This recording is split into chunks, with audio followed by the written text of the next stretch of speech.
In Seattle, FBI and ICE agents raided a hospital linked to a massive criminal network. Authorities found a hospital director secretly running narcotics and human trafficking operations, uncovering a shocking abuse of trust that has stunned the city. The streets are quiet, the fog hanging low over the pavement. But inside one unassuming suburban home, 22 kilograms of heroin sit ready for distribution. Today, the FBI and ICE are about to uncover a secret that will shake the city to its core. Inside a hidden basement, a clandestine operating room lies in wait. Stainless steel tables, overhead surgical lights, medical instruments perfectly arranged. What appears to be a standard Seattle hospital director's home hides a dark secret. A fully operational cartel hub. Dr. Lawrence Whitlock, 56, a respected figure in Seattle's medical community, is about to face the consequences of a lifetime of deception. At precisely 5:14 a.m., federal agents batter down the front door of his two-story suburban home. Family portraits, diplomas, and signs of a trusted life are suddenly overshadowed by the sinister reality below. Agents descend the basement stairs and discover 50 pounds of heroin. Nearby, a weapons cache includes short-barreled rifles, modified handguns, and ammunition crates tagged with cartel insignia. The hidden surgical chamber confirms the unimaginable. A man sworn to save lives has instead built a criminal empire. This isn't just a story of drugs. It's a story of betrayal at the highest level. Whitlock's dual life as a medical professional and cartel operative shows how power and authority can be twisted to serve greed and violence. Federal investigators quickly discover the scale of the operation. 23 shell corporations across Nevada, Belize, and Panama funnel millions in disguised grants and medical procurement fees. Whitlock used his hospital position to access criminals and obscure the movement of people, drugs, and organs under the guise of charity and healthcare initiatives.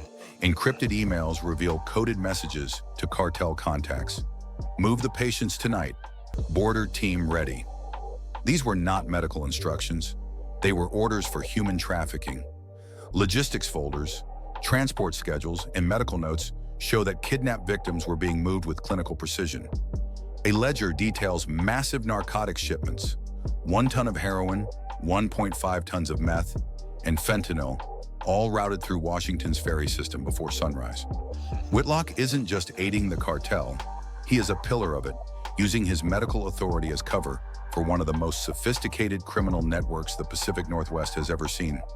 By 3:40 a.m., the federal operation reaches a critical stage. 9 kidnapped victims are trapped in a cartel-controlled warehouse near Everett.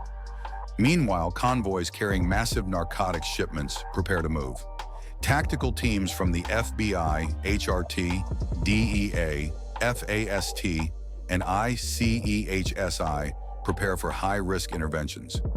Every detail is calculated, every second critical. As the convoy nears Everett, rooftop spotters signal danger. The cartel is armed, alert, and ready. But they're not ready for a coordinated federal strike. DEA breaching charges detonate against the warehouse walls, metal shreds flying. Gunfire erupts, forcing agents behind concrete barriers as bullets tear through steel columns. Inside, the warehouse is a fortified maze. Forklifts stacked into barricades, chemical drums converted into bunkers. Agents face ambushes on multiple levels. Gunmen appear from shadowed catwalks, leading to close-quarters combat.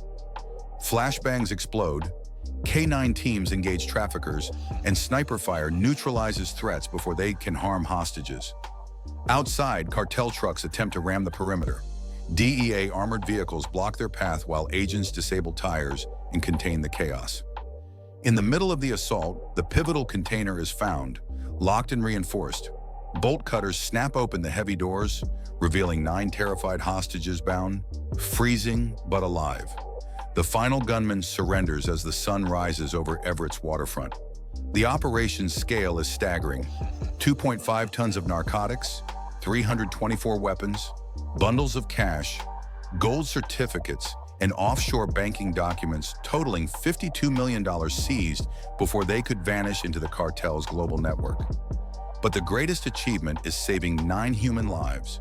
Federal investigators continue to uncover Whitlock's network. 20 public officials, from city inspectors to port employees, facilitated operations under the guise of legitimate duties. Over 5 years, $37.9 million flowed through Whitlock's medical initiatives, all disguised as donations or grants. Whitlock now faces an overwhelming array of charges: drug trafficking, human trafficking, conspiracy, financial crimes, organ harvesting, and public corruption. 31 individuals, including cartel enforcers and public officials, are indicted. Evidence is meticulous. Signed transfers, encrypted messages, and medical logs match cartel operations down to the hour. But the story is not only about corruption, it's about resilience. Federal agents traced every dollar, risked their lives to save hostages, and dismantled a criminal empire. The law, though tested, stood firm. Seattle learns a painful truth: danger doesn't always come from the shadows. Sometimes it wears a white coat, signs official documents, and appears at charity events. Yet when the system fails, people still act. Justice may be slow, but it moves forward. The Whitlock case also exposes weaknesses in civic oversight, hospital governance, and federal-local cooperation. State legislators call hearings, hospitals review grants and partnerships, and port authorities reevaluate every protocol tied to cargo inspection. Lessons from this raid will impact policy for years. The story serves as a warning: unchecked power, even under the guise of community service, can create devastating consequences. But it is also a reminder that vigilance, courage, and accountability can still bring criminals to justice. For Seattle, the consequences of Whitlock's betrayal are both personal and systemic. Residents see how easily trust can be exploited, while law enforcement demonstrates how strategic coordination and bravery can overcome the most dangerous threats. Whitlock's courtroom remains empty, a symbol of the weight of responsibility carried by those entrusted with public safety. Federal agents, analysts, and tactical teams remind the city that justice is neither abstract nor inevitable. It must be actively pursued. This operation is more than a raid. It is a case study in corruption, vigilance, and redemption. It shows what happens when authority is abused and what can happen when dedicated professionals fight back. Seattle wakes to a sobering reality: power can be dangerous, titles can be deceptive, and institutions can fail. But accountability, courage, and the relentless pursuit of justice can restore order. Whitlock's story is a lesson for everyone.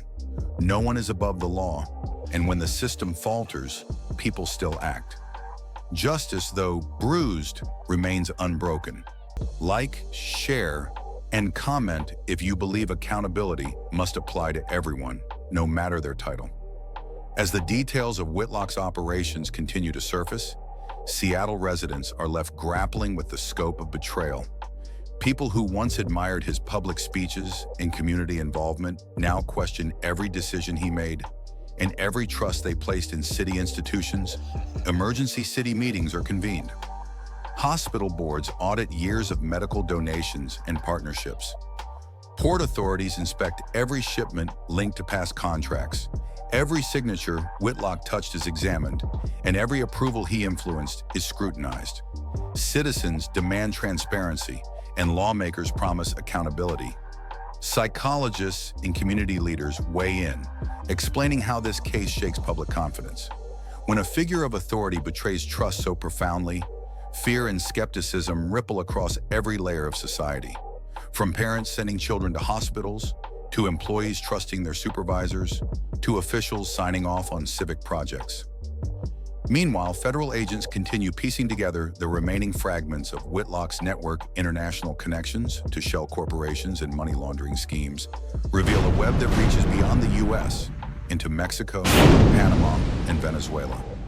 This was not just a local operation. It was a global criminal pipeline hidden in plain sight. News outlets cover the story 24/7. Experts dissect how a respected medical professional became a linchpin for a criminal enterprise. Social media erupts with debates on ethics, oversight, and the systems that allowed this to happen. Public outrage grows, but so does admiration for the federal teams who dismantled the network and rescued the victims. The 9 rescued hostages, now under protective custody, slowly begin to share their experiences. Families reunite, Interviews reveal the human cost of Whitlock's deception, bringing an emotional gravity that numbers and statistics alone cannot convey. The city witnesses the tangible impact of both betrayal and heroism. In court, prosecutors lay out a meticulously documented case. Encrypted emails, financial transfers, medical logs, and transport schedules illustrate the depth and precision of the criminal operations. Each piece of evidence tells a story, not just of crime, but of calculated manipulation of power and authority. Whitlock's arrest sends shockwaves across the medical and civic community.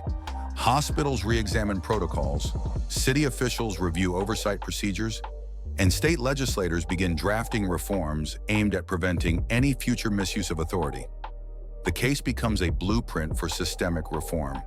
For the citizens of Seattle, the lesson is clear. Trust must be accompanied by accountability, and vigilance must be continuous. Whitlock's white coat may have disguised criminal intent, but it also revealed the extraordinary courage of those willing to confront corruption head-on.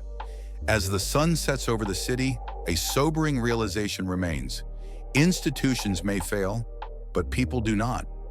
Law enforcement, analysts, and tactical teams remind the public that justice, though challenged, can prevail when professionals act decisively, methodically, and without compromise.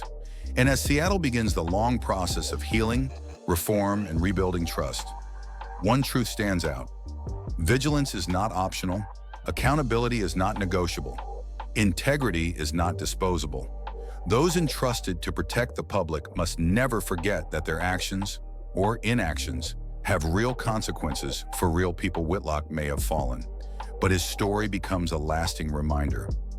Power can corrupt, institutions can falter, and betrayal can emerge from the most unexpected places. Yet courage, resilience, and the pursuit of justice continue to define the city and its people.